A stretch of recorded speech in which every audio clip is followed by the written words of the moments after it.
Hey, welcome. This is Fabi from The Next Big Rush, and this is video 2 of a 2-part series. If you haven't watched the previous one, click over here or down below and you will be taken to the first part. Now, today we're going to be looking at SEDAR, step back in time into 1990s web design, but really we're not looking for something pretty. We're looking at the information that public companies must, by law, publish in order for stockholders like you and me to know exactly what's going on in the company. There is so much information that these companies publish, it's mind-boggling, but at least you'll have the access to them and you can peruse them at your own pleasure or displeasure. Some of these documents are super important, some of them are kind of useless. But if you ignore all of them, you might be in for a world of trouble. So let's go and find out how to work it. Right, so before we go to SEDAR, there's a little trick which I found out not that long ago. Remember SEDAR on video number 1? Well, if you haven't done so, click on the link and check out video number 1 right now. If you have so, then under view issuer information, it's just a bunch of really boring information about the company, right? Like their address, phone, fax number, who needs that? But if you go down here, it says link to early warning and alternative monthly reports on SEDAR. Huh, interesting.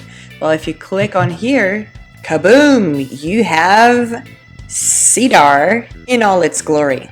Now, these are all the documents that they must file or that they think they should file anyway. Ivanhoe Mines, you have from September 2nd going back to, I don't know, probably the whole history of the company. Okay, so yes, there's a lot of stuff to see, but you can narrow it down to the things that are really interesting to you. For example, this here is in French, you can ignore it. This is in French, you can ignore it. Unless you speak French and you want to see the French instead of the English version, that's up to you. MD&A.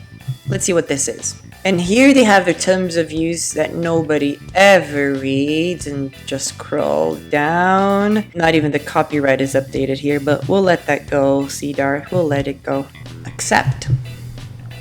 Now you know MD&A is Management's Discussion and Analysis for 3 and 6 months ended June 30th, 2016. And here you can read it yourself. Sometimes there's a conference call where the management comes together and speaks of stuff that they have already published. Obviously, they can't advance any information, but they can give guidance as to what they expect in the following months. This is a very, very complete document. Okay, let's take a look at something else here. Let's go back. Oh, interim financial statements. These are always cool. Scroll down here, 2015. This is up to June only. Okay, pay attention to the dates. The dates are everything. You might be looking at just half a year, 9 months, or a full year. And you also have to take a look at this, stated in thousands or millions or dollars. Okay, if it's thousands, then the one number here is actually 3,000 and not just $3, obviously. So a bunch of really cool stuff for you to see. There's also what we call the NI 43-101. Let's click on it. Okay, now this is basically a standard report that is supposed to keep investors like you and myself from falling into scams. They try to make sure that there are third-party checks on what the company is doing regarding their geology, okay? This is just about the geological side of the project and not about the money side. That's all the financial stuff. So here you have the geological information. Now, this is just a certificate of the people who are publishing the NI 43-101. Let's go back to the actual technical report right here. Technical report, NI 43-101 in English. Okay, June 2016, that's a good sign. It means it's quite up to date. Here you have a lot of disclaimers. And then you have a bunch of information that they're required to publish, the people involved in doing it, and you can get into the history of the exploration, the mineralization, everything that you need to know about the geology of the place, the metallurgy and everything. You know, there are like 400 or 500 pages to this monster, so unless you're a geologist, I don't recommend trying to read everything. Now, the company does produce different news releases that really summarize what has been found, the really important stuff that's been found in the NI 43-101 is summarized for us mere mortals, thank God, because otherwise we wouldn't have a clue. Now here, copper intercepts include blah blah blah blah blah blah blah blah blah. This is really the meat of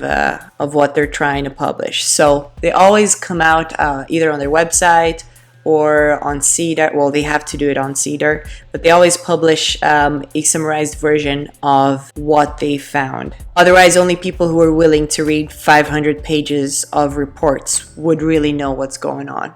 Mind you, reading it and knowing what you're reading is a huge upper hand, but it's not for everybody. Now, remember we got here through SEDAR? Okay, we can get to the same place through SEDAR itself if you go to the homepage. Yep, I know it looks very sleek and modern. Click on your preferred language, search database, search for company documents. Now here's the really cool thing. You can choose the document type, okay? So if you want to just look at the financial statements, you choose it here, or marketing, material change, a little bit of everything. Hit search. They are categorized on document type. So you have to be sure you know what you're looking for when you go to the first page. That is it. If you like this video, hit like and subscribe to this channel because there's a lot more coming your way.